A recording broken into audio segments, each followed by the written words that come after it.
"You want a wife?" the woman said, her voice steady as stone despite the storm still clinging to her skin. "My daughter is perfect." The words landed harder than any threat, not loud, not sharp, but final, like something already decided long before Ethan Cole had stepped into that river. Hours earlier, the sky had broken open over the canyon, rain falling in thick sheets that blurred the world into gray and shadow, the kind of storm that made even seasoned riders turn back. But Ethan hadn't turned back, because he had heard something that didn't belong to the wind, a voice, thin and desperate, cutting through the roar of water against rock. He found her where the river bent tight between two walls of stone, the current swollen past its banks, moving fast enough to carry a full-grown man downstream without a fight, and she was caught in it, her dark hair dragged across her face, her hands slipping against slick rock as the water pulled at her legs. Ethan didn't weigh consequence or distance or the stories men told in saloons about what happened when you crossed lines you didn't understand. He dropped his reins and stepped straight into the river, boots sinking into mud, cold biting through denim and skin alike, as he pushed forward one step at a time until the current hit him full force, heavy and relentless, like the land itself trying to push him back. She saw him then, eyes wide, not with relief, not with hope, but something else, something sharper, something that made him hesitate for half a second too long before he forced it aside and reached for her anyway. His hand caught her arm, firm, steady, and for a moment the world narrowed to that single point of contact, the strain of muscle against water, the sound of fabric stretching under pressure, the pull of the current trying to take them both. "Hold on," he said, though he knew she didn't understand the words, only the tone, only the urgency, and she did hold on, just enough for him to drag her toward the bank, boots slipping, shoulders burning, until finally the water loosened its grip and they stumbled onto solid ground. He let go the second they were clear, stepping back, breathing hard, the storm still hammering down around them, and that's when he saw it. The torn fabric, the way her clothing hung wrong across her shoulder where it had given way under his grip, the way she clutched it close, not in modesty alone, but in something deeper, something he didn't have a name for. She looked at him then, really looked, and that same sharp fear returned, not of him as a man, but of what his touch meant now that it had happened, now that it couldn't be undone. Ethan raised his hands slightly, palms open, a gesture he had learned years ago from a man who told him that sometimes showing you meant no harm mattered more than saying it. But she didn't move closer, didn't speak, just shook her head once, quick, almost desperate, her eyes flicking past him toward the ridge above. He followed her gaze, and at first there was nothing, just rain and rock and the shifting gray of stormlight, but then shapes began to form, still as statues, outlined against the sky, one figure, then three, then more, silent and watching. Ethan felt something settle in his chest then, not fear exactly, but understanding, the slow realization that whatever had just happened in that river wasn't finished, it had only begun. The woman stepped back again, putting distance between them, her fingers tightening on the torn edge of her clothing as if trying to hold together something that had already come apart. And when she spoke, her voice came out low, careful, each word shaped with effort. "Go," she said, the single syllable carrying more weight than a dozen shouted warnings. "They will come." Ethan didn't move. Not yet. The rain softened slightly, enough that the shapes on the ridge grew clearer, enough that he could count them now. Not 3, not 5, but more than a dozen, and still more appearing between the rocks, their presence spreading outward like ripples in water. He glanced back at the woman, at the way she stood, straight despite the storm, despite the fear in her eyes, and something about it told him leaving wouldn't fix what had already been set in motion. The first rider moved then, not fast, not threatening, just deliberate, stepping down from the ridge with the kind of ease that came from knowing every inch of the land beneath his feet, and the others followed, one by one, until the canyon no longer felt empty, until the silence between raindrops grew heavier than the storm itself. Ethan exhaled slowly, his breath visible in the cooling air, and lowered his hands, not reaching for anything, not preparing to fight, just standing there as the distance closed and the weight of unseen rules pressed in around him. He didn't understand them, not fully, but he understood enough to know this wasn't about the river anymore. This was about something older, something that didn't forget. And as the riders drew closer, their eyes moving from him to the woman and back again, Ethan Cole realized that saving a life had been the easy part. Living with what that meant was something else entirely. The riders did not rush him, and that was the first thing Ethan noticed as they descended into the canyon. Not the number of them, not the quiet authority in the way they moved, but the absence of urgency, as if whatever judgment had already been made did not require haste. Boots met wet earth with soft, measured steps, water dripping from leather and braids, the storm now easing into a steady rhythm that filled the silence between them. Ethan stood where he was, about 10 yards from the woman, close enough to see the tension in her shoulders, far enough that he was not crowding her space, and he kept his hands loose at his sides, empty, visible, the way a man did when he understood that any sudden movement could mean more than he intended. The first rider to reach the bottom was older than the others, his hair threaded with gray, his posture straight in a way that did not come from pride, but from years of carrying responsibility. His eyes went first to the woman, not Ethan, scanning her quickly, taking in the torn fabric, the mud along her arms, the way she held herself together with quiet effort, and something in his expression tightened, not anger, not yet, but recognition. He spoke to her then, low and steady, in a language Ethan did not understand, the words flowing like the river had, controlled, deliberate, carrying weight without needing force. The woman answered just as quietly, her voice faster, edged with something that sounded close to urgency, and though Ethan could not follow the meaning, he could feel the shift in the air between them, the way a conversation could tilt a room without anyone raising their voice. The older man listened without interrupting, his gaze never leaving her face, and when she finished, he nodded once, slow, as if confirming something he had expected to hear. Only then did he turn to Ethan. The look was direct, steady, not hostile, but not welcoming either, the kind of look that measured a man against something unseen.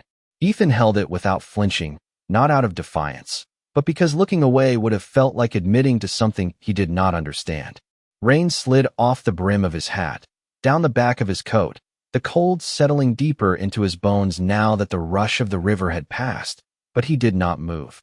The older man stepped closer, stopping about 6 feet away, a respectful distance that still carried authority, and spoke again, this time in careful English. "You touched her," he said, the words simple, without accusation, yet heavy enough to settle between them like stone. Ethan took a breath, feeling the weight of the moment settle fully for the first time. "I pulled her out of the river," he answered, his voice even, not defensive, not apologizing for the act itself, only stating what had happened. The man's eyes flicked briefly to the torn edge of the woman's clothing, then back to Ethan's face. "And in doing so," he continued, "you crossed into something that is not yours to cross." The sentence was not raised, not sharpened, but it carried the kind of finality that made it clear this was not a discussion in the way Ethan understood discussions. Behind the older man, more riders had gathered, spreading out in a loose half circle, not closing in, not threatening, simply present, their silence filling the canyon more completely than any shouted command could have. Ethan became aware of how alone he was in that moment, how far from any town, any law he recognized, and yet the thought did not bring panic. It brought clarity.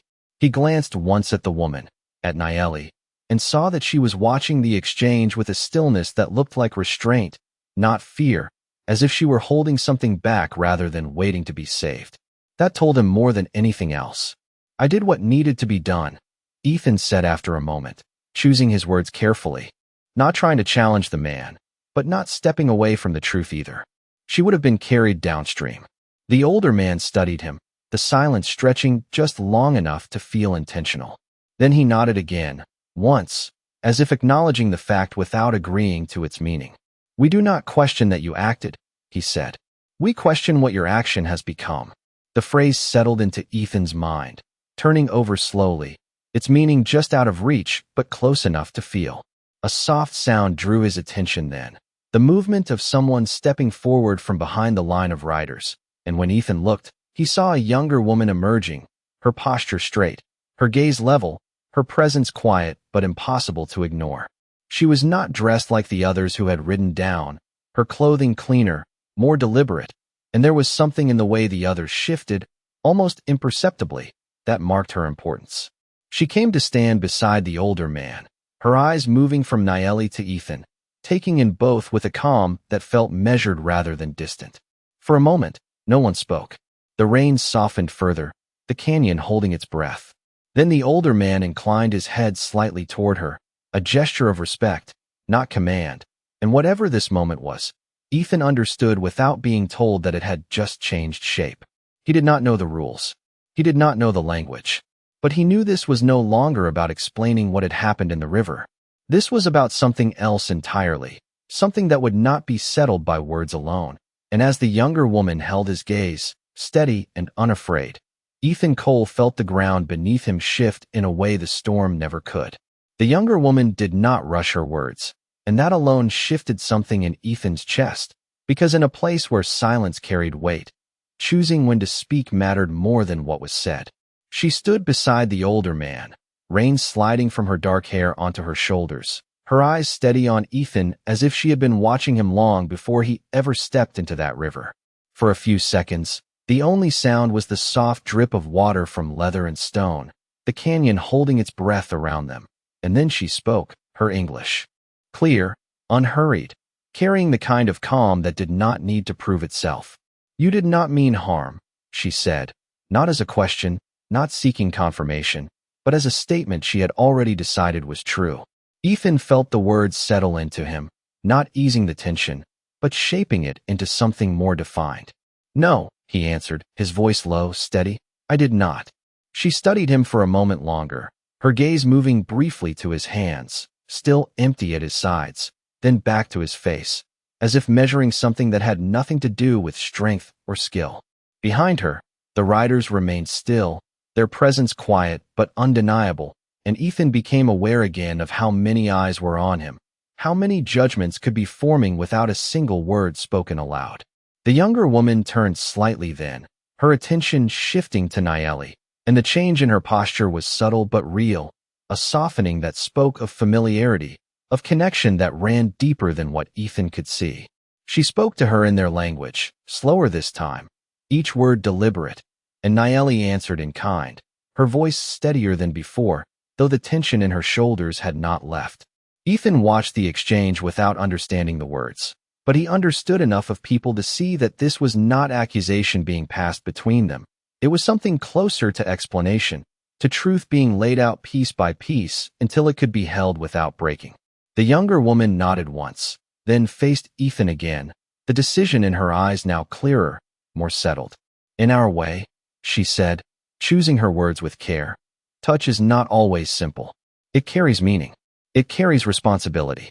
Ethan felt the sentence land, heavier than the older man's earlier words, because this time it was not just a statement of rule, it was a glimpse into why the rule existed at all. He glanced once at Nayeli, at the torn fabric she still held close, and for the first time he understood that what he had done in the river had not ended when they reached the bank. It had followed them here, into this moment, into the eyes of every person standing around him. "I did what I had to do," he said again, quieter now, not repeating himself for their sake, but grounding himself in the only truth he knew for certain. The younger woman did not argue with him. She did not correct him. Instead, she inclined her head slightly, acknowledging the truth of his words without dismissing what came after them. "Yes," she said, "and now you must see what comes with that." The rain had almost stopped now, leaving behind a thin mist that clung to the canyon walls, the air cooler, clearer, and with it came a stillness that felt different from before, less like tension waiting to break, and more like something waiting to be revealed. The older man stepped back half a pace, not retreating, but creating space, and the movement drew Ethan's attention to the rest of the riders, to the way they had shifted subtly, opening a path without being told, their silence shaping the moment as surely as any spoken command.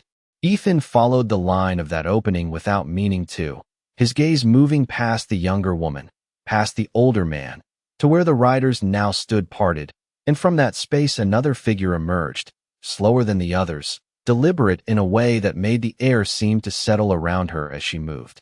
She was young, younger than the woman beside him, but there was nothing uncertain in the way she carried herself, No hesitation in her steps as she came forward, her eyes lifting to meet Ethan's before she had fully reached the front.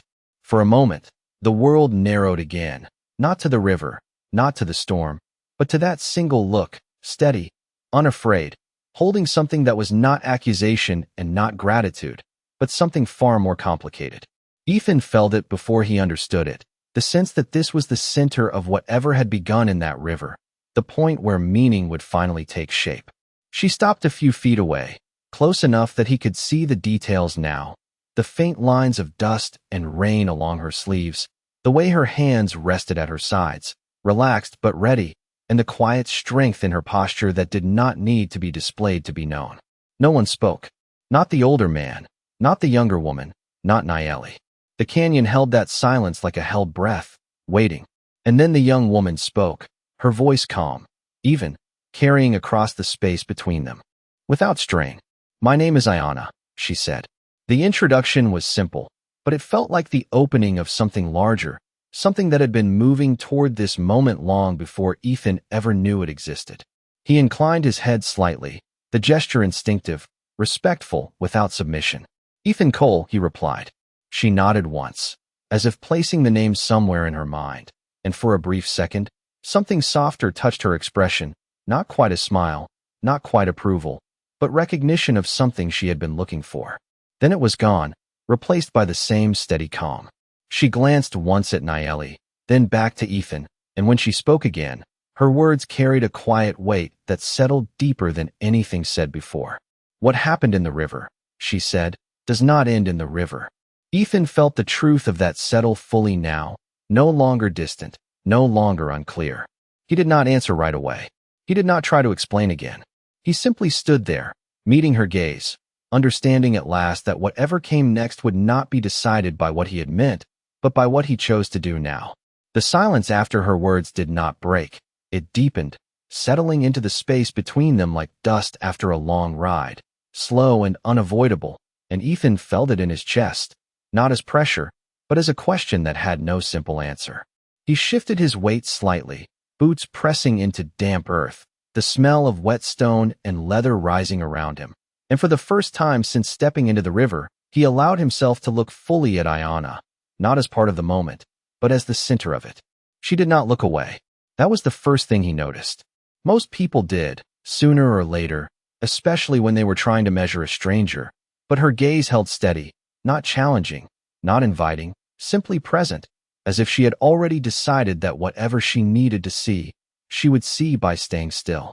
"Then tell me what it becomes," Ethan said, his voice low, even, not demanding, not defensive, just honest in a way that left no room to hide behind words.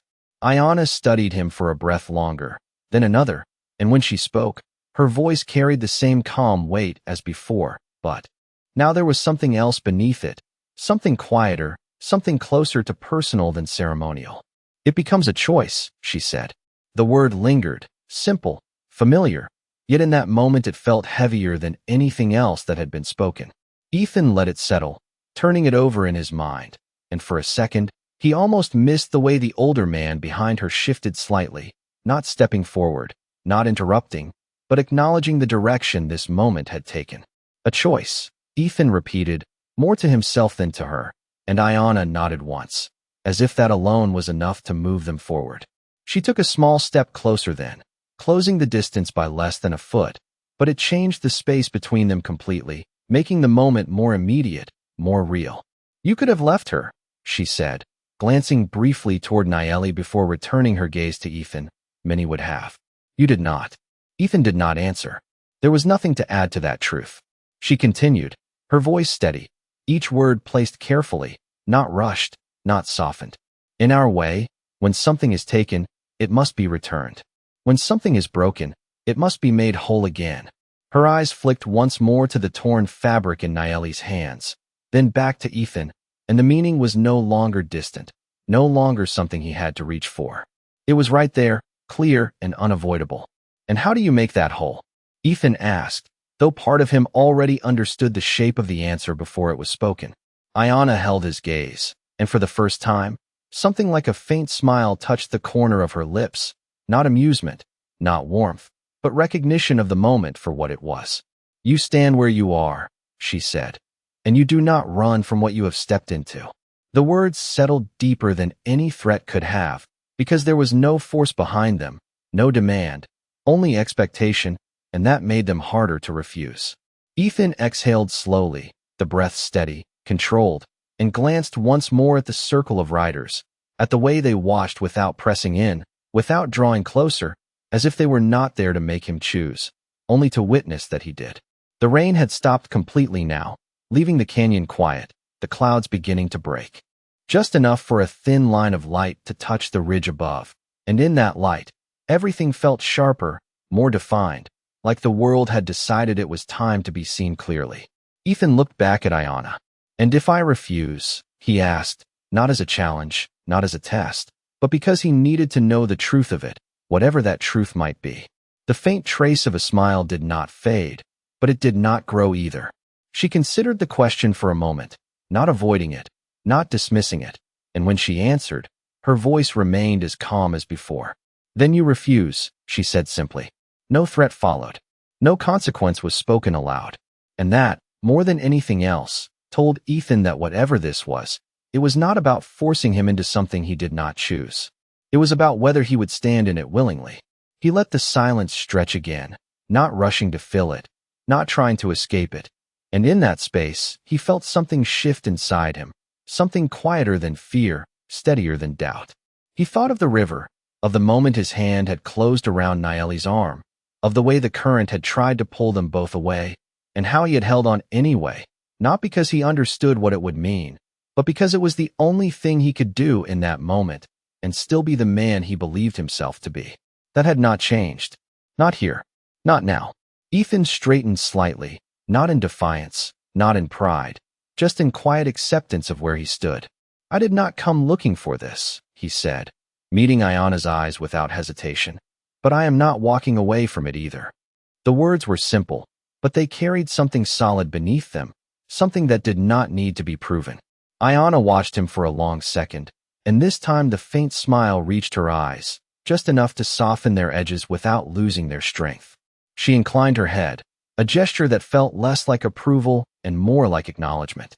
Behind her, the older man's posture eased, almost imperceptibly, and the riders remained still, the canyon holding its quiet as if it had been waiting for this answer all along. Ayanna took one more step forward, closing the space between them until only a few feet remained, and when she spoke again, her voice was lower now, more personal, carrying something that had not been there before. "Good," she said, and the single word carried more weight than anything else that had been spoken, because what comes next is not decided by us alone. Ethan did not ask what she meant. He did not need to. He could feel it already, the sense that this moment was only the beginning of something larger, something that would not be resolved in a single choice, but would unfold one step at a time, each one carrying its own weight, its own meaning.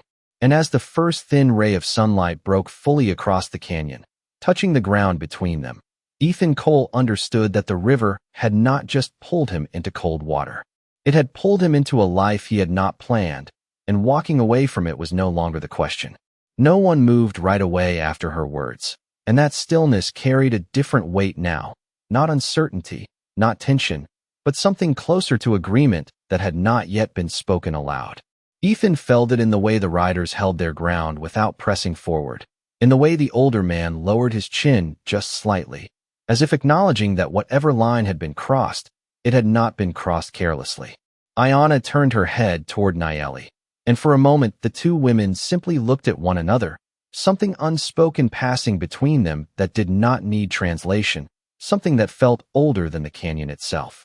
Naeli's grip on the torn fabric loosened just a fraction, not enough to release it, but enough to show that the fear that had lived in her shoulders since the river had begun to shift into something else, something steadier. Ayanna stepped back half a pace, creating space again, and lifted her hand slightly, not as a command, but as a signal, and the riders responded without a word, their formation easing, the tight half-circle opening into something less restrictive, less like a boundary and more like a path. Ethan noticed the change immediately. The way the air itself seemed to move differently, when men chose to stand down without being told. The older man spoke again, his voice carrying the same calm authority as before, but now there was less weight in it, less finality. "You will come with us," he said, not ordering, not inviting, simply stating what would happen next as if it had already been decided by the moment itself. Ethan did not answer right away. He glanced once toward the direction of his own land, miles away beyond the ridge, where his horse would still be tied near the riverbank, where the quiet life he had built waited without knowing it had just been interrupted. Then he looked back at Ayanna, at the way she watched him without pressure, without expectation beyond what he had already accepted. "All right," he said finally, the word simple, but it settled into the space between them like something solid, something that could be built on. Ayanna inclined her head once, and that faint trace of approval returned, not exaggerated, not softened, just present. The riders began to move then, not all at once, not in a rush, but with the kind of coordination that came from long practice, horses being brought forward, reins adjusted, the quiet sounds of leather and breath filling the canyon where silence had been before.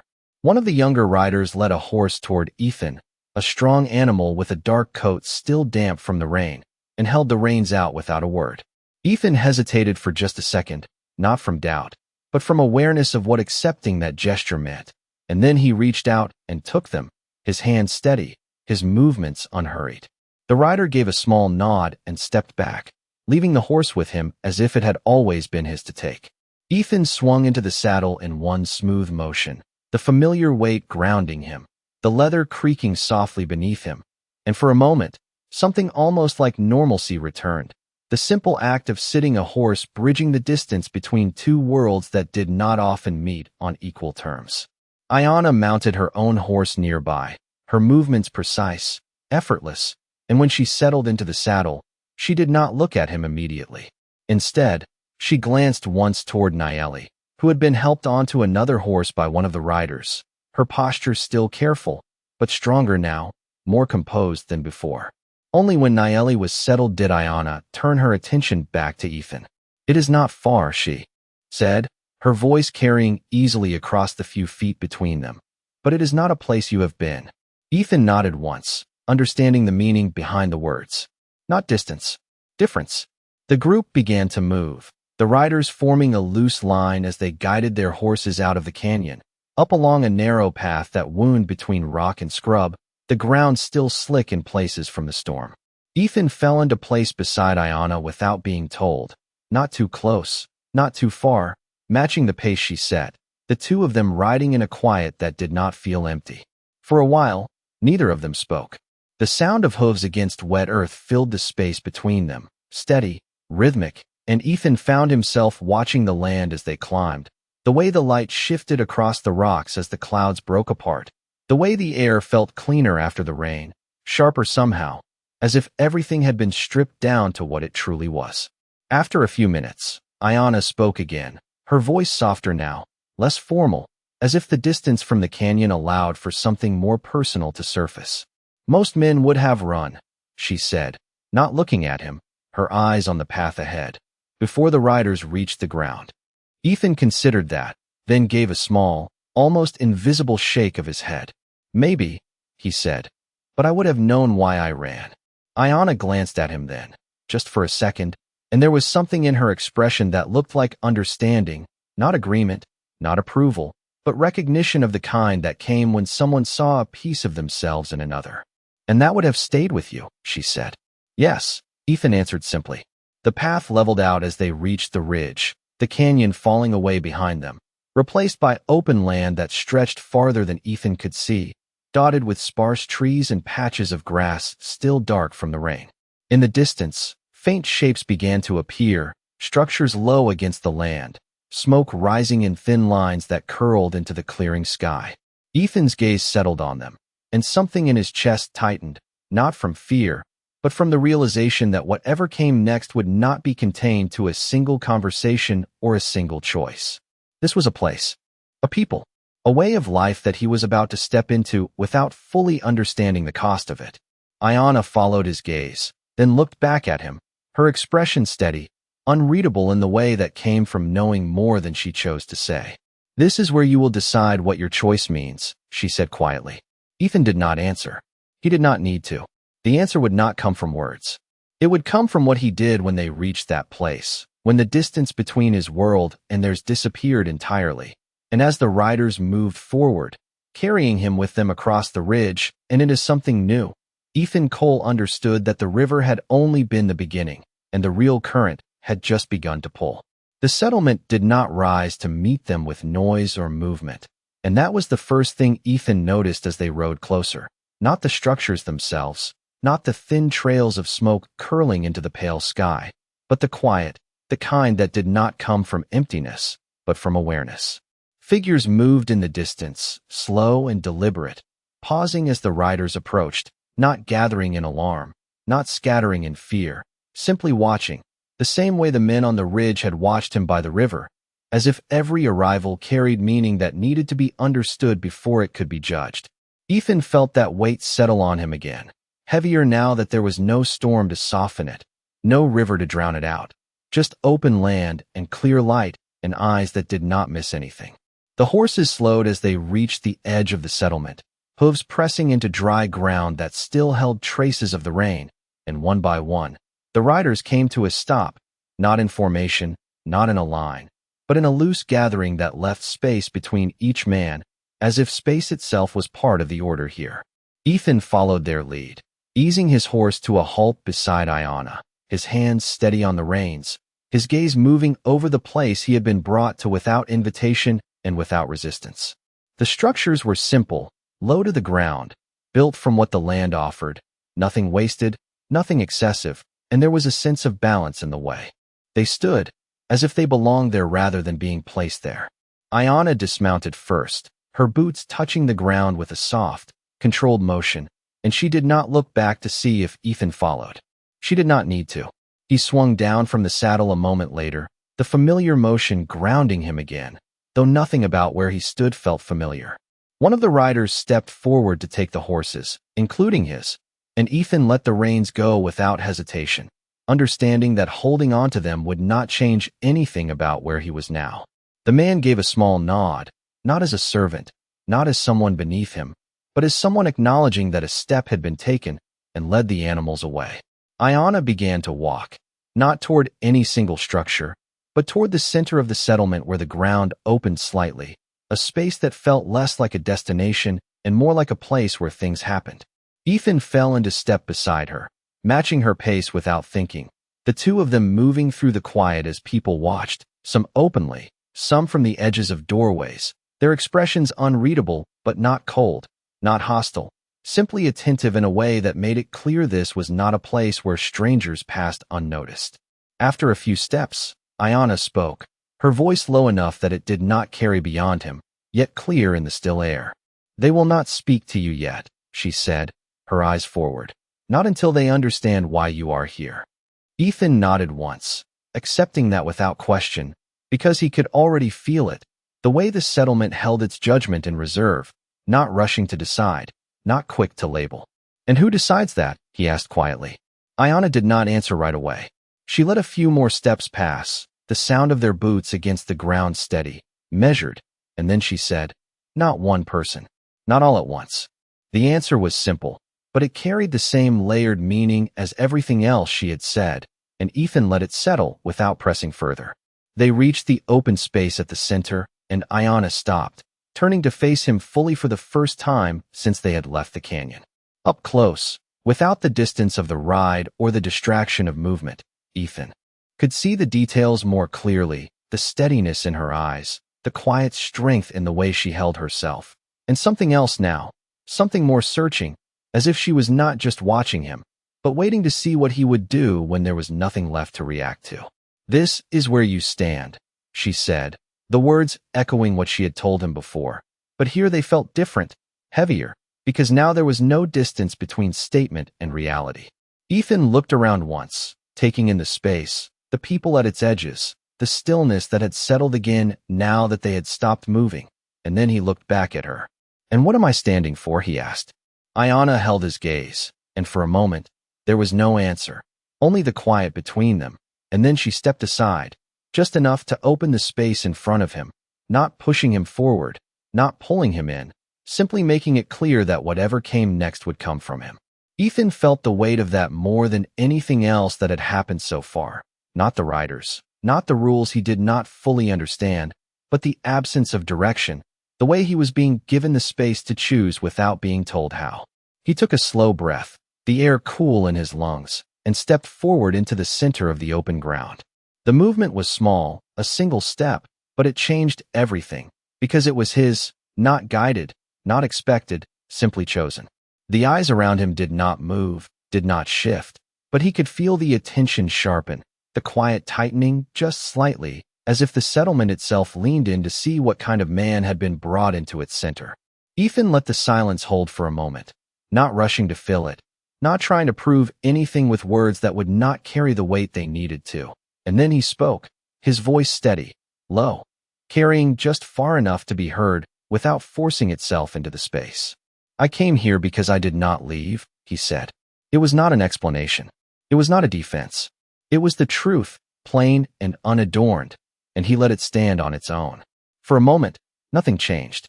No one stepped forward. No one spoke. And then, from somewhere behind the line of watchers, an older woman began to move toward the center, her steps slow but certain, her presence drawing the space around her into focus in a way that made it clear she carried a different kind of authority than the riders or even the man who had first spoken in the canyon.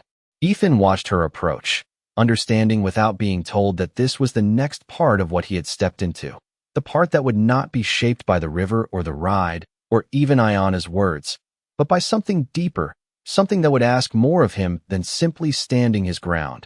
And as she came to a stop a few feet away, her eyes lifting to meet his with a clarity that left no room for pretense, Ethan Cole realized that the choice he had made was only the beginning, and what it would require of him had not yet been fully revealed. The older woman did not speak immediately, and that silence felt different from the others that had come before, heavier, older, as if it carried the weight of many decisions made in this same place long before Ethan had ever set foot here. She stood a few feet from him, her posture straight despite the years written in the lines of her face, her eyes clear and steady in a way that did not need to assert authority to hold it. Ethan did not look away. He had learned enough already to understand that looking away would not ease anything, and so he held her gaze, not as a challenge, not as defiance, but as acknowledgement that whatever this moment was, it deserved to be met fully. The wind moved lightly through the open space, carrying the scent of earth still damp from the storm, brushing against the edges of clothing, stirring nothing but awareness.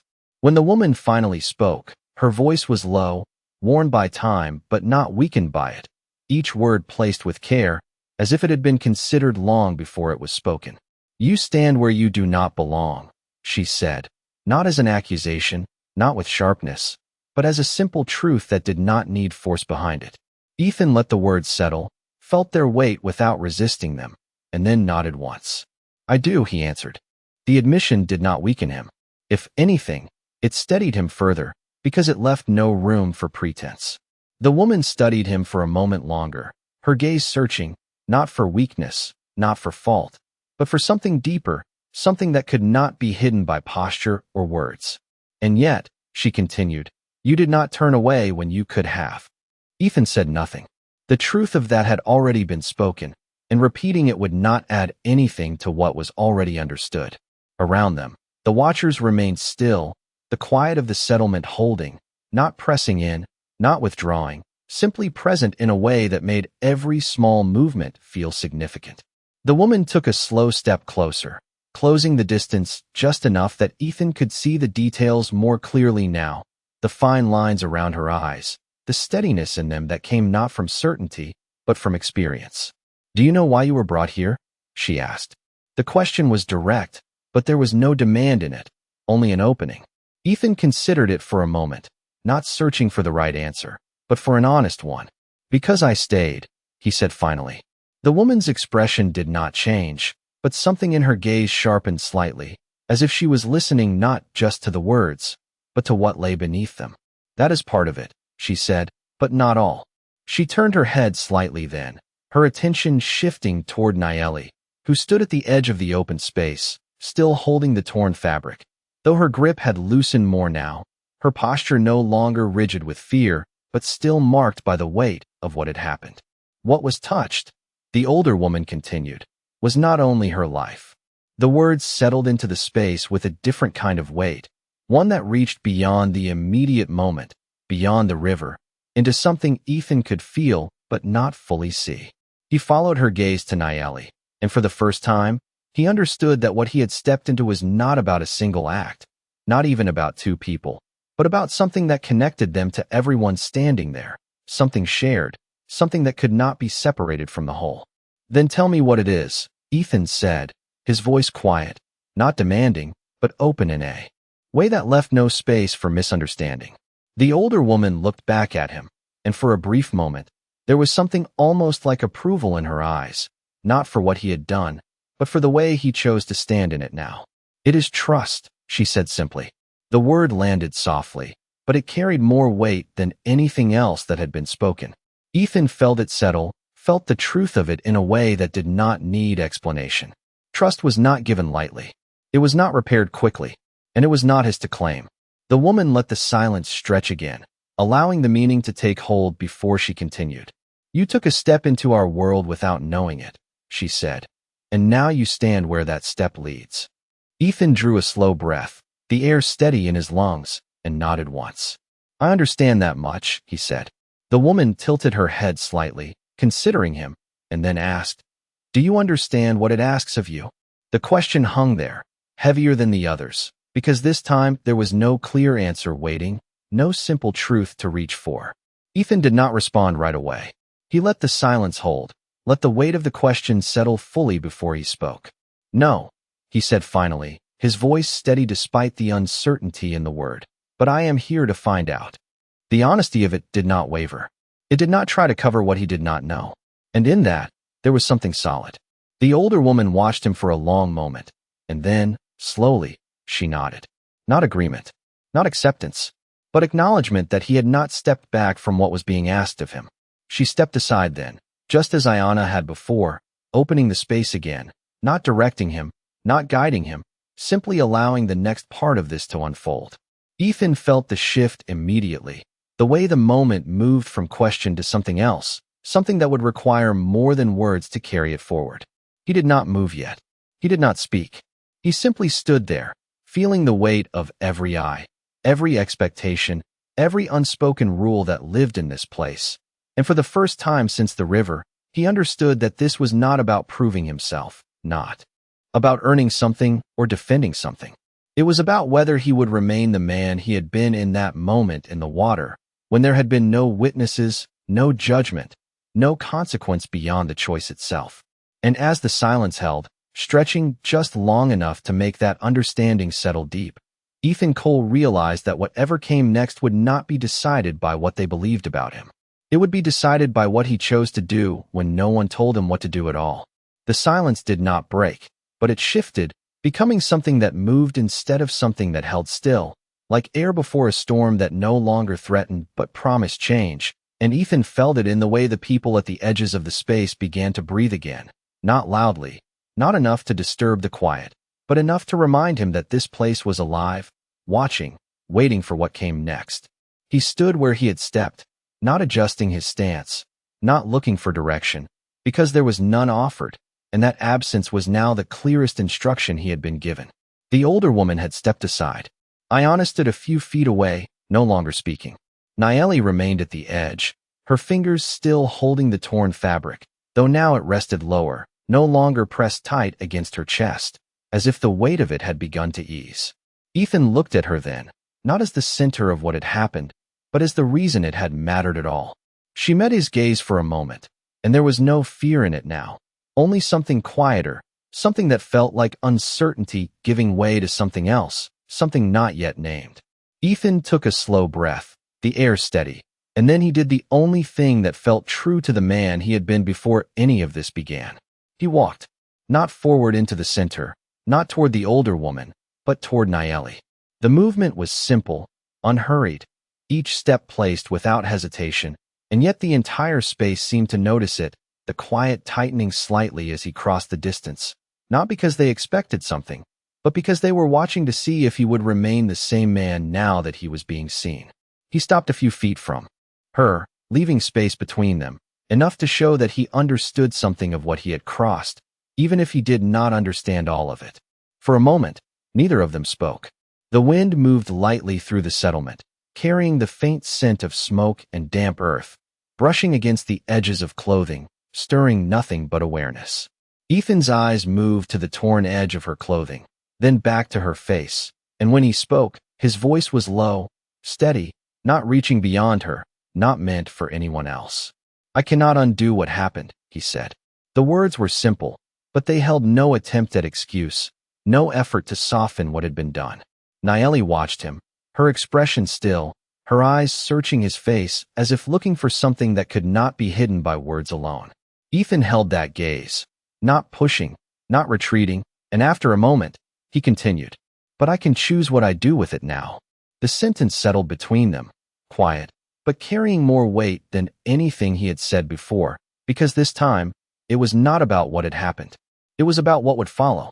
Nayeli's fingers loosened slightly on the fabric, and for the first time since the river, she lowered it just enough that it no longer felt like a barrier between them, but something that had been carried and was now ready to be set down.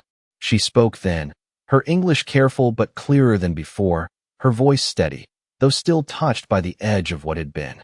"You did not know," she said. It was not a question. It was not a defense. It was a statement that carried its own weight. Ethan nodded once. "No," he said. She held his gaze for a moment longer, and then something in her expression shifted, not fully, not completely, but enough to show that the fear that had lived there had given way to something more measured, something that could be shaped by what came next. Behind Ethan, he could feel the presence of the others, not pressing, not interfering, simply there, witnessing, and for the first time, he understood that this moment was not his alone, even though it belonged to him to act within it. He reached up slowly, deliberately, removing his hat, the motion unhurried, not dramatic, just respectful in the way he had been taught by a man long gone who had told him that sometimes respect was not in the words you chose, but in the way you carried yourself when words were not enough. He held the hat at his side, meeting Nayeli's eyes without the shadow of its brim between them. "I will not claim what is not mine," he said, his voice steady, clear enough now that it carried just beyond her, reaching the edges of the space without forcing itself there. "Not your life, not your honor, not anything that belongs to you." The words moved through the settlement, quiet but undeniable, and Ethan felt the shift as it happened, the way the air seemed to settle differently, not because he had said something right, but because he had said something true. Nayeli's gaze did not waver, but there was something new in it now, something that had not been there before, something that looked less like uncertainty and more like recognition. She took a small breath, then another, and then she did something simple that changed everything. She lowered her hands completely, letting the torn fabric fall into place without holding it, without hiding behind it, as if the weight of it no longer needed to be carried alone. The movement was quiet, almost unnoticeable, but in the stillness of the space, it carried further than any raised voice could have. Ethan saw it. Iona saw it. The older woman saw it. And though no one spoke, the meaning of it moved through the space like a ripple across still water.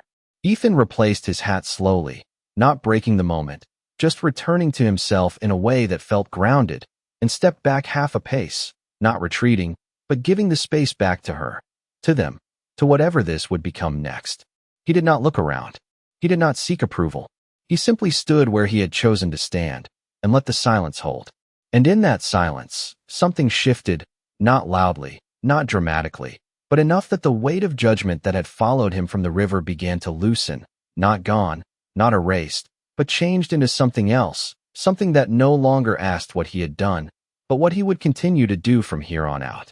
The shift did not come with a sound, but everyone felt it, the way a long-held breath finally leaves the chest without anyone noticing the exact moment it happens, and Ethan stood there, aware of it in a way that could not be explained, only understood. The eyes around him had not softened, but they had changed, no longer measuring him against a single act, but watching what followed it, and that difference mattered more than anything that had been said so far. Nayeli remained where she stood, her hands now resting at her sides, no longer clutching the torn fabric, no longer holding onto the moment in the river as if it defined what came next. She looked at Ethan again, and this time there was no distance in her gaze, no barrier, only a quiet steadiness that felt earned rather than given. For a moment, neither of them spoke, and the silence between them no longer felt like something waiting to be broken, but something that had already said what needed to be said. Then Naeli took a step forward. It was small, measured, but it carried more weight than any movement that had come before it, because it was hers, not forced, not guided, simply chosen. Ethan did not move to meet her. He stayed where he was, allowing her that step, understanding without being told that closing the distance now belonged to her, not him. She stopped a few feet away, close enough that her voice did not need to carry, and when she spoke, it was softer than before, but clearer, as if something inside her had settled. "You did not take from me," she said. The words were quiet, but they moved through the space like a ripple, touching every ear that listened. Ethan felt them land, not as relief, not as release, but as something more complicated, something that acknowledged what had been feared without pretending it had not existed. He nodded once, not in agreement, but in recognition of what she had chosen to say. Naeli held his gaze for a moment longer, then continued. "But you stepped where others have not," she said, her voice steady. "And that step cannot be ignored." Ethan understood that. He had understood it from the moment the riders appeared on the ridge, from the moment he saw the way she had looked at him in the river, not with gratitude, but with the knowledge of what would follow. "I know," he said quietly. The words were simple, but they carried no resistance, no attempt to turn away from the truth of it. Naeli studied him for another breath, then inclined her head slightly, not as submission, not as obligation, but as acknowledgement of something that had been proven without needing to be argued. Behind them, the older woman shifted her stance, and though she had not spoken, her presence moved through the space again, drawing attention back to the center of what this had become. "Then it must be answered," she said, her voice carrying just enough to reach all who stood around them, not raised, not forced, but clear in its purpose. The words settled, and with them came a new kind of stillness, one that did not wait for explanation, but for action. Ethan felt it immediately, the way the moment turned, not away from him, but towards something that required more than standing still, more than speaking truth. He looked from Naeli to the older woman, then to Ayana, who had not moved, who had watched every step of this without interruption, her expression unchanged, but her eyes sharper now, more focused, as if this was the part she had been waiting for all along. "What does that mean?" Ethan asked, his voice steady, not uncertain, but open in a way that allowed the answer to come without resistance. The older woman did not respond right away. She looked at Naeli first, then at Ayana, and in that exchange, something passed between them, something that did not need words to be understood. Finally, she turned back to Ethan. "It means," she said slowly, "that a step into another life must be met with a step of your own." The phrase settled into Ethan's mind, its meaning not immediate, but unfolding as he stood there, feeling the weight of it, the shape of what it asked without yet knowing how it would be answered. He did not speak. He did not rush to fill the silence that followed. He simply stood, letting the words take their place, letting them become something he could stand on rather than something he tried to escape. Ayana stepped forward then, closing the distance by a single step, her presence drawing the focus of the space once more. She looked at Naeli, then at Ethan, and when she spoke, her voice carried that same calm certainty that had marked her from the beginning. "A choice was made in the river," she said. "Now another must be made here." Ethan met her gaze, steady, unflinching, not because he knew what that choice would be, but because he understood that turning away from it was no longer an option he could live with. "Then tell me what it is," he said. Ayana did not answer immediately. She studied him, her eyes searching, not for weakness, not for hesitation, but for something deeper, something that would tell her whether the man standing before her was the same one who had stepped into the river without thinking of consequence. The silence stretched, long enough to matter, and then she spoke. "You stand between two worlds," she said quietly, "and neither one belongs to you fully." The truth of it did not sting. It settled, clear and undeniable. "So you must decide," she continued, "if you will stand alone, or if you will learn to stand with us." The words did not come with demand. They came with weight. Ethan felt it, the difference between being allowed to leave and being asked to stay, not by force, but by something far more difficult to refuse. He drew a slow breath, the air steady in his lungs, and for a moment, he looked past her, past the people, to the open land beyond the settlement, where the horizon stretched wide and empty, where a man could disappear and no one would follow. Then he looked back at her, at Nayeli, at the older woman, at the place where he now stood, and he understood that leaving would not take him back to where he had been. It would only leave something unfinished behind. Ethan straightened slightly, not in defiance, not in pride, but in quiet acceptance of what this moment required. "Then I stay," he said. The words were simple, but they carried something solid, something that did not need to be proven. And in the silence that followed, that choice began to take shape, not as an end, but as the beginning of something that none of them, not even him, fully understood yet. The words did not echo, but they stayed, settling into the ground between them like something planted rather than spoken, and for a moment, no one moved, as if the choice Ethan had made needed time to take root before anything else could grow from it. He stood where he was, feeling the weight of his own voice linger in the air, not loud, not forceful, but steady in a way that could not be taken back. Ayanna watched him closely, her gaze no longer searching, but measuring what had already been revealed, and there was something different in her expression now, not softened, not warmed, but certain, as if a question she had carried had finally found its answer. The older woman shifted slightly, her presence drawing the attention of those around them once more, and when she spoke, her voice carried a quiet finality that did not close the moment, but moved it forward. "Then you will learn," she said. The sentence was simple, but it held more weight than a command, because it was not something that could be forced, only something that could be lived. Ethan nodded once, not because he understood what that learning would require, but because he accepted that it would be asked of him. The people at the edges of the space began to move then, not all at once, not in a way that broke the quiet, but in small, natural motions, as if the moment had reached a point where it no longer needed to be held in stillness. Conversations resumed in low voices, steps carried them back toward their homes, and the open space that had been filled with attention began to breathe again. Nayeli stepped back, her gaze lingering on Ethan for a brief second before she turned, walking slowly toward one of the nearby structures, her posture no longer marked by the same tension, but not entirely free of it either, as if she was carrying something that would take time to set down completely.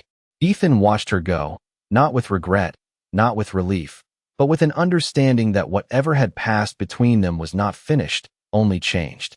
Ayanna remained where she was, her attention still on him, and when the space had cleared enough that their voices would not carry beyond them, she spoke again, her tone quieter now, less formal, as if the shift in the moment allowed for something more personal to emerge. "Staying is not the hard part," she said. Ethan glanced at her, a faint, almost unnoticeable curve touching the corner of his mouth, not quite a smile, but something close. "I figured as much," he replied. Ayanna studied him for a second, then gave a small nod, acknowledging the truth in that without needing to say more. "Most men think staying means strength," she continued, "but strength is easy when you do not understand what it costs." Ethan let the words settle, turning them over in his mind, feeling the weight behind them even if he could not yet see all that they carried. "And what does it cost?" he asked. Ayanna did not answer right away. She looked out across the settlement, at the people moving through their lives, at the structures that stood quietly against the land, and then back at him. "Time," she said. "Patience, and the willingness to be seen as something you are not, until you prove otherwise." The truth of that landed deeper than anything else had so far, because it reached beyond this moment, beyond this place, into something that would follow him no matter where he stood. Ethan nodded slowly. "I have been seen wrong before," he said. Ayanna's gaze sharpened slightly. "And did you change it?" she asked. Ethan considered that for a moment, the question pulling at something older, something he had not thought about in a long time. "Sometimes," he said. "Sometimes I just left." Ayanna held his gaze, and there was no judgment in her eyes, only understanding of what that meant. "Leaving is easy," she said quietly. "Staying long enough to be understood, that is different." Ethan exhaled slowly, the breath steady, and glanced once toward the horizon beyond the settlement, the wide stretch of land that had always offered him a way out when things became too complicated to hold. It was still there. It would always be there. But it no longer felt the same. "Then I will stay long enough," he said. The words were not a promise. They were not a declaration. They were a choice, simple and clear, without needing to be anything more. Ayanna watched him for a moment longer, then nodded once, the gesture small but carrying more weight than approval. "We will see," she said. The phrase was not dismissive. It was honest, leaving space for what had yet to be proven. She turned then, beginning to walk toward the center of the settlement again, and after a step, she paused just long enough to glance back at him. "Come," she said. Ethan followed without hesitation, falling into step beside her as they moved through the space that no longer felt entirely foreign, though it was far from familiar. The ground beneath his boots was firm, the air clear, the sounds of the settlement quiet but present, and for the first time since the river, there was no single moment pressing in on him, no immediate decision waiting to be made. Instead, there was something else, something slower, something that would unfold over time, one step at a time, each one carrying its own weight. As they walked, Ethan realized that what had been asked of him was not a single act, not a single choice, but a series of them, each one building on the last, each one shaping what this place would see when they looked at him.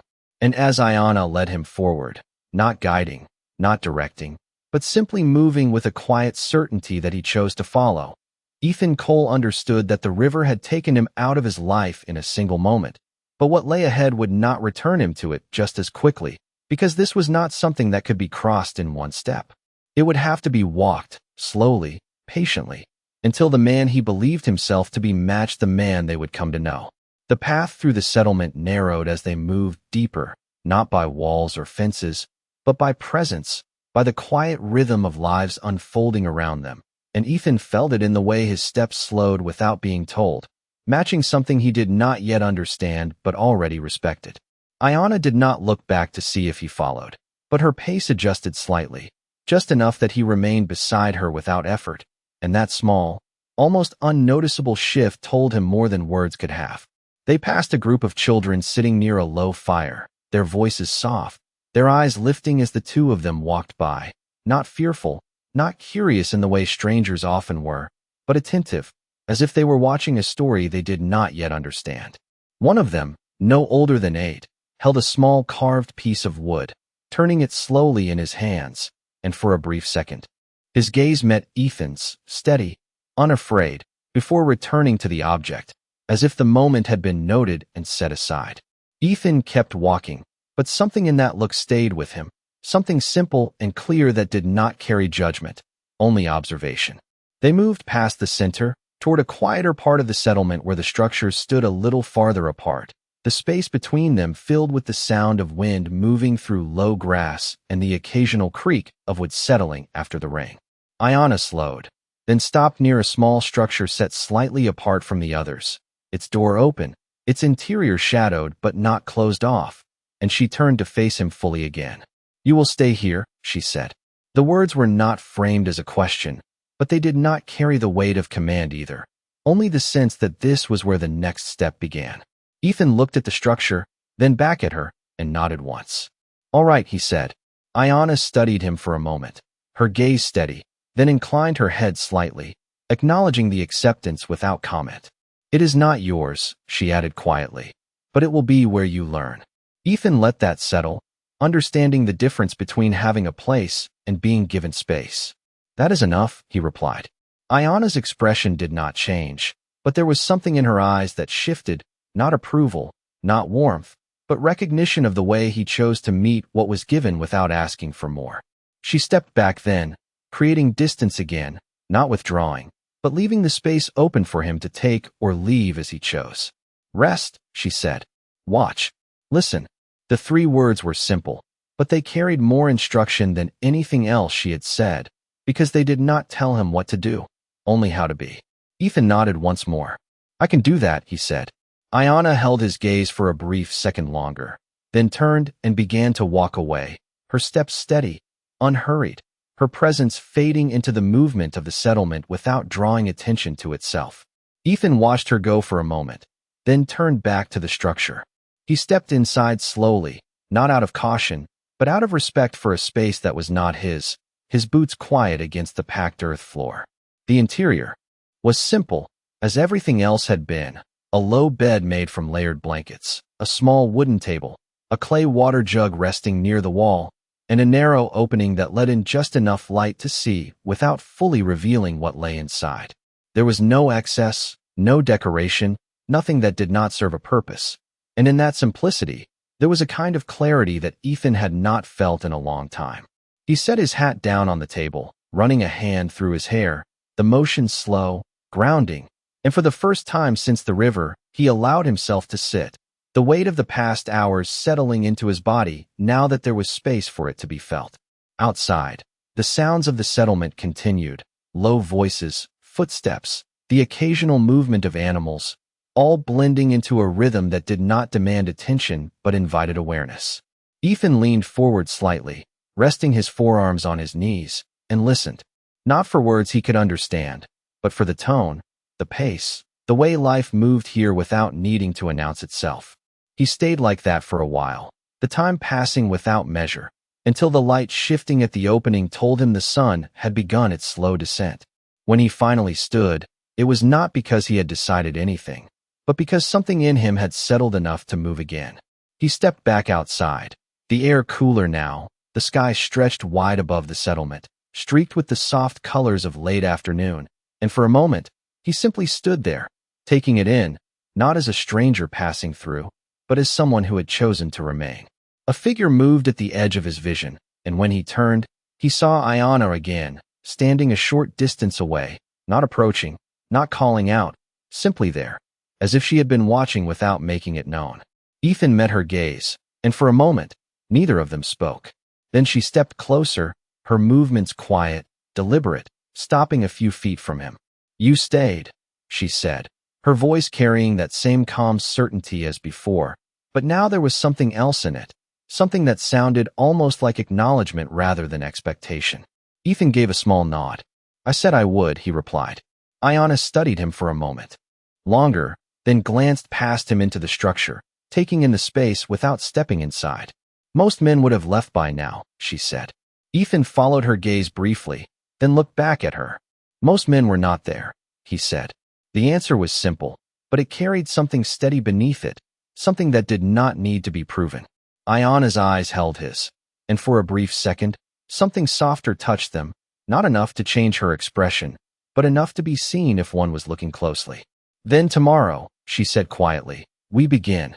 The words did not explain what would begin, did not outline what it would require, but they carried the weight of something that would matter, something that would test what he had chosen in ways he had not yet faced. Ethan nodded once, not asking, not hesitating. "I will be here," he said. Ayana inclined her head, the gesture small, final, and then she turned, walking away once more, leaving him standing in the fading light, the settlement moving around him in quiet rhythm. Ethan watched her go, then looked out toward the horizon beyond the settlement, where the land stretched wide and open, unchanged, waiting as it always had. He could still leave. That had not changed. But as he stood there, the air cool against his skin, the sounds of this place steady around him, he understood that leaving would not return him to what he had been. It would only leave behind something he had chosen to begin. And so he turned back toward the structure, stepping inside as the light faded, not as a man passing through, but as one who had decided, for the first time in a long while, to stay and see something through to its end, whatever that end might ask of him. The night settled slowly over the settlement, not as a sudden drop into darkness, but as a quiet closing of the day, the last light stretching long across the ground before giving way to shadow, and Ethan lay awake on the low bed inside the small structure, listening to the world outside shift into a different rhythm. The sounds changed, softer now, more spaced out, voices lower, movements slower, as if even the air knew to move carefully when the sun was gone. He did not sleep right away, not because he was uneasy, but because his mind was still moving through everything that had brought him here, each moment unfolding again in quiet sequence: the river, the ridge, the silence, the choice. He turned slightly, resting on his side, staring at the narrow opening where a faint line of starlight cut through the dark, and for the first time, he realized that nothing about what had happened felt distant. It felt present, still unfolding, as if the day had not ended, only changed form. At some point, the sounds outside grew quieter still, until only the wind remained, moving softly through the open spaces between the structures, and that was when sleep finally came, not heavy, not deep, but enough. When Ethan opened his eyes again, the light had already begun to return, pale and soft at first, filtering through the opening, bringing with it the faint chill of early morning. He sat up slowly, the stiffness in his body reminding him of the long day behind him, and for a moment, he remained still, listening again, feeling the difference in the air, the way the settlement seemed to wake without noise, without urgency, each movement part of something steady and known. He stood, reaching for his hat, placing it on his head with a familiar motion, then stepped outside. The morning air was cool, clean, carrying the scent of earth and wood smoke, and the sky stretched wide above, streaked with soft colors that faded as the sun climbed. People were already moving, quietly, deliberately, their actions unhurried but purposeful, and as Ethan stepped into that space, he felt the same attention as before, not sharp, not heavy, but present, as if his being there still mattered in a way that had not yet settled into something ordinary. He did not look for Ayanna. He did not seek direction. He simply stood for a moment, taking in the rhythm around him, and then he moved, not toward any one place, but along the edge of the settlement where the ground opened slightly, where he could see more clearly how things fit together. He watched a man repairing a piece of wood near one of the structures, his hands steady, his movements practiced, and nearby, a woman tending to a small fire, adjusting it with quiet care, the flames responding without resistance. No one hurried. No one hesitated. Everything moved with a kind of balance that did not need to be explained. Ethan took a few more steps, then stopped again, not because he was unsure, but because he was learning what Ayanna had told him, to watch, to listen, to let understanding come without forcing it. A voice came from behind him then, calm, familiar. You did not leave. Ethan turned, and Ayanna stood a few feet away, her posture the same as it had been the day before, steady, composed, her eyes clear in the morning light. He shook his head slightly. No, he said. Ayanna studied him for a moment, then nodded once, as if confirming something she had already expected. Good, she said quietly. There was no praise in the word, only acknowledgement. She stepped closer, stopping beside him, her gaze moving out across the settlement in the same direction his had been. Today is not about proving anything, she continued, her voice low, meant only for him. It is about learning where you stand when nothing is asked of you. Ethan let the words settle, understanding their meaning even if he did not yet know how they would unfold. And how do I do that? He asked. Ayanna did not look at him as she answered. By not asking what you should do, she said, and seeing what you choose instead. The simplicity of it carried more weight than any instruction, because it left everything in his hands without telling him how to hold it. Ethan nodded once, then looked out again at the settlement, at the people moving through their morning, at the quiet order that held it all together. He took a slow breath, then stepped forward, not toward Ayanna, not toward any single person, but toward the work that was already happening. He approached the man repairing the wood, stopping a few feet away, not interrupting, not assuming, just standing where he could be seen. The man glanced up, his eyes meeting Ethan's for a brief moment, then returning to his work. Ethan waited, not speaking, not moving closer, allowing the moment to settle into something natural. After a few seconds, the man spoke, his voice even, unhurried. You can hold this, he said, gesturing to the piece of wood. Ethan stepped forward, taking it carefully, his grip firm but not forceful, and the man nodded slightly, continuing his work as if this small exchange required no further acknowledgement. They worked in silence, the rhythm of the task simple, steady, and Ethan found himself adjusting without thinking, matching the pace, the pressure, the movement, not because he had been told how, but because it felt right to do so. Time passed without measure, the sun climbing higher, the air warming slightly, and when the task was done, the man stepped back, looking at the finished piece, then at Ethan. He gave a small nod, nothing more, and turned away, the exchange complete. Ethan remained there for a moment, feeling the quiet satisfaction of something done without words, without expectation. And when he looked up, he saw Ayanna watching from a distance, her expression unchanged, but her eyes holding something that had not been there before, something closer to recognition than observation. She did not come closer. She did not speak. She simply stood there, and in that silence, Ethan understood that this was what had been asked of him, not to prove himself in a single moment, but to show, step by step, who he was when no one told him what to be. And as the morning moved forward, carrying him with it, he realized that the hardest part of staying was not the choice to remain, but the quiet work of becoming someone worth staying for. The sun climbed higher, and with it came a quiet certainty that had not been there the day before, not in the land, not in the people, and not in Ethan himself. He moved through the settlement without needing to be guided, not because he knew where to go, but because he had stopped trying to find a place that was his, and had begun to understand that belonging was not something given all at once. It was built, step by step, in moments that did not announce themselves. The work continued around him, steady, unhurried, and Ethan found himself moving where he was needed without being told, carrying water from one place to another, lifting wood where hands were already waiting, stepping back when space was not his to fill. No one thanked him. No one questioned him. And in that, there was something honest, something that did not pretend he had already become part of something he had only just begun to understand. By midday, the light had settled fully over the settlement, warm and clear, and Ethan stood near the edge of the open space again, the same place where he had first been asked to stand without knowing what it meant. It felt different now, not because the place had changed, but because he had.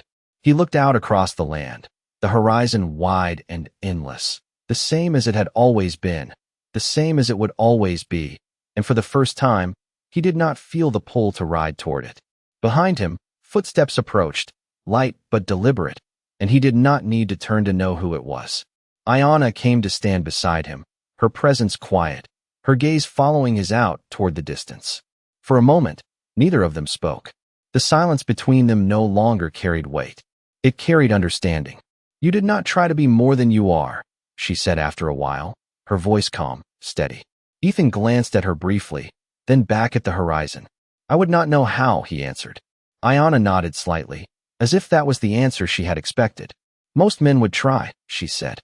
"They would try to prove something quickly, to force what takes time." Ethan let that settle, then gave a small shake of his head. "That usually ends badly," he said. Ayanna's gaze shifted to him then, and for a brief second, something like a faint smile touched her expression, not wide, not obvious, but there. "Yes," she said softly, "it does." The wind moved through the space, gentle now, carrying the warmth of the day rather than the edge of the storm that had brought him here, and Ethan felt it against his skin, steady, familiar in a way that had nothing to do with where he stood. Ayanna took a small step forward, then turned to face him fully, her posture the same, but her eyes different now, no longer measuring, no longer testing, but seeing. "My mother spoke to me this morning," she said. Ethan's attention sharpened slightly, not with tension, but with awareness of what that might mean. "And?" he asked. Ayanna held his gaze, steady, unflinching. "She said you did not take anything from her," she replied. The words echoed what had already been said, but hearing them again, from Ayanna, carried a different weight, one that reached beyond the moment and into something that would last. Ethan nodded once, accepting that without adding to it. Ayanna continued, her voice quiet, but certain. "She also said you gave something instead." Ethan's brow furrowed slightly, not in confusion, but in thought. "I did not give anything," he said. Ayanna shook her head once, a small motion, but clear. "You gave her the choice to not carry that fear anymore," she said. The words settled into him slowly, unfolding in a way that made him pause, not because they were difficult to understand, but because they reached into something deeper than he had expected. He had not thought of it that way. He had not thought of it at all. Ethan looked down briefly, then back up, his expression unchanged, but something in his eyes quieter now, more reflective. "Then that is hers," he said. Ayanna studied him for a moment, then nodded once, as if that answer mattered more than any other he could have given. The silence returned, but it was no longer something waiting to be filled. It was something complete. After a moment, Ayana spoke again, her voice softer now, carrying something that had not been there before. "You stood where you did not belong," she said, echoing the older woman's words from the day before. "And you did not try to take it for yourself." Ethan met her gaze, steady, calm. "It was not mine to take," he replied. Ayana held that for a second, then took a slow breath, the kind that marked the end of something rather than the beginning. "Then now," she said, "you may choose something that is." The words did not come with explanation. They did not need to. Ethan felt their meaning before he fully understood it, the shift from what had been tested to what could now be offered. He did not answer right away. He looked out across the settlement, at the people moving through their lives, at the place that had not asked him to belong, only to be honest in how he stood within it. Then he looked back at her. Ayana did not look away. For the first time, there was no distance in her gaze, no boundary being held, only a quiet openness that had been earned, not given. Ethan took a slow breath, the air steady in his lungs, and for a moment, he said nothing, because he understood that whatever he said now would not be a response to what had happened, but a step into what could come next. He reached up, adjusting his hat slightly, a familiar motion, grounding, then let his hand fall back to his side. "I will not take what is offered out of obligation," he said finally, his voice low, steady. Ayana's eyes did not waver. "Good," she said softly. Ethan held her gaze, and for the first time since the river, something like a faint smile touched his expression, not broad, not certain, but real. "But I will choose what I believe in," he added.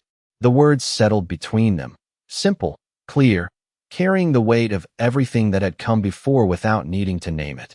Ayana watched him for a long moment, and then she nodded, once, slow, deliberate, the gesture carrying more than approval, more than acceptance. It carried understanding. She stepped back slightly, giving space again, but this time it did not feel like distance. It felt like room for something new to exist. The wind moved gently through the settlement, the day continuing around them, unchanged and yet entirely different, and Ethan stood there, not as a man who had been brought somewhere against his will, but as one who had chosen to remain, not because he had to, but because he had found something worth standing for. Out here, nothing had been forced. Nothing had been taken. And in the quiet space between what had happened and what could come next, Ethan Cole understood something simple, something that did not need to be spoken aloud, that respect was not earned in a single act, and belonging was not given in a single moment. It was built, slowly, in choices that no one else could make for you. And sometimes, the strongest thing a man could do was stand still long enough to be seen for who he truly was.